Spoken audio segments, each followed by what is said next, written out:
Mic checker, microphone record. I don't even need these headphones, people. We're checking in. I've just checked out the debut Pestilence record. I should do with my cap on today, to be honest. I'm fresh dressed, feeling like a couple of bucks. Do I need a cut? Yeah, I need a little trim up, but where's the time, people? Where's the time? Pestilence.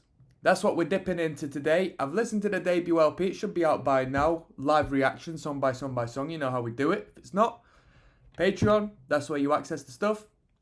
Get your top high-end gear there. Let's have a look at the history surrounding the band in their earlier years, and given that we delve into it, we might have a little deke at the LP information, alright? So, this one goes out to all the death metal heads. If you have any disagreements with what we come across on this Wikipedia page, let me know. Pestilence is a Dutch death metal band from Enschede. Where the hell is that?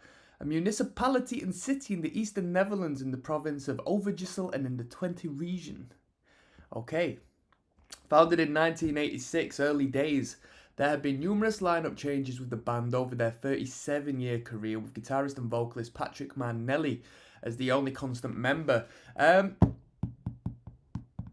Is he the songwriter, Patrick? Because if so, you know, the rest could just be considered session musicians. They were in for the job.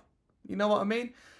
It's when the songwriters leave, it's when the talent leaves, when the guitarists who write the music, when the frontmen who form the identity of the band, it's when they leave, that's when things get painful. If it's a drummer, if it's a bassist, if that's all they do. After disbanding in order to pursue other musical directions in 94, Pestilence reunited in 2008 and was put on a permanent hold in July 2014. However, the band reunited once again in October 2016. To date, Pestilence has released 9 studio albums, and they are often known as part of progressive death metal's Big Four. Interesting, along with Death, Atheist, and Cynic. Progressive death metal's Big Four. What? I've never heard of that. I have never heard of that. Progressive death metal's Big Four. Yeah, I downloaded... What was it? It was Cynic, I think. I downloaded a bit of a Cynic record back in the day, and the quality was dire. I couldn't get along with it whatsoever. I think it was just the... you know, just the I must have torrented it or something. I didn't get it in a legitimate way, but it sounded crap and it put me off the band full stop. Genres: death metal, prog metal, jazz fusion, thrash metal early. So earlier they were thrash metal or considered thrash metal. The record we listened to was very thrash. Years that, alright, we looked at that. Labels: Roadrunner, Mascot, Candlelight, Hammerheart, and Agonia. Members: Patrick Manelli, Joost van de Graaf, Rutger van Nerdenberg, Michael van der Plicht. I apologise if I've butchered your name, it just is what it is. I'm British, man. I'm English. Pestilence started in the Netherlands in mid-1986 as a thrash metal band. The lineup consisting of Patrick Manelli, guitar and vocals, Randy Meinhard on guitar, and Marco Fodis on drums, recorded 2 demos before gaining the attention of Roadrunner Records. Easy 2 demos. Send it off to Roadrunner, easy. After the first demo, Martin van Dreuren, bass and vocals, joined them. These 2 demos, Dysentery in 87 and The Penance in 87, are raw, sounding mostly like a cross between Possessed and Schizophrenia-era Sepultura. After signing with Roadrunner, Pestilence released their debut album, which is what we listened to in 88, further refining their approach to thrash metal. Hold on, people. Hold on 1 second. Yo, what's good? I'm back.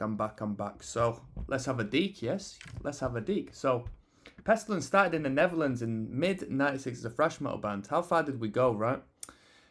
So, in 88, this was the record we checked out, the debut LP, what they released in 88. They further refined their approach to thrash metal.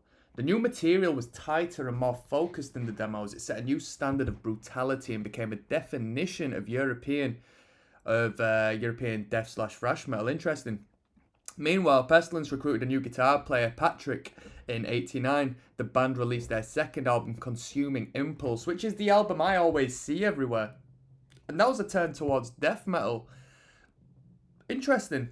Musically, things came heavier and more haunting. Vocally, Martin van Dreuren moved away from cleaner vocals in favour of more acidic growl with its release. Wow. Well, I'm interested to see where these vocals go then, because they're quite harsh as they were. They weren't like, modern death metal, but I wouldn't have expected that in '88.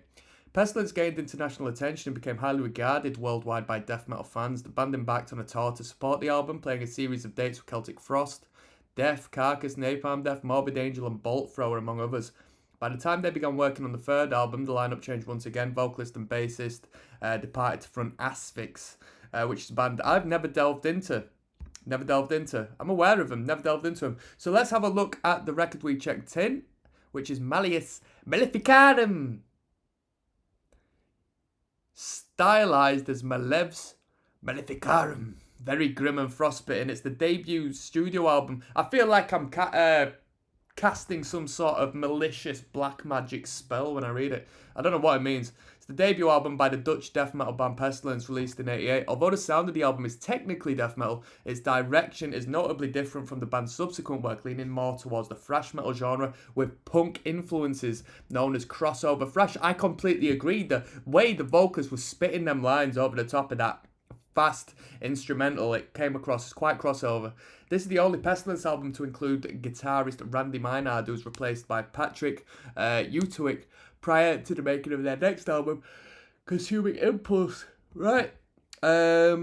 Bonus tracks. The album was reissued in '98 on Displeased record with 2 earlier demos as bonus tracks. We didn't hear the bonus tracks on our listen through. We listened to all 10 tunes. And that's about it. We've not got an incredible amount of information on this. Martin on vocals, Patrick on guitar and bass, Randy on guitar, Marco Fodis on drums, Cali Trap synthesizer on Osculum in Flame, and the producer. Who's this person then? German former music engineer and producer and owner of the Cairo studio in Munster. Right, so I guess there's only one way to go from this, and that's to get into Consuming Impulse, which we will be doing in due time. So shout out to all the metalheads. I'm signing out, basically. Peace.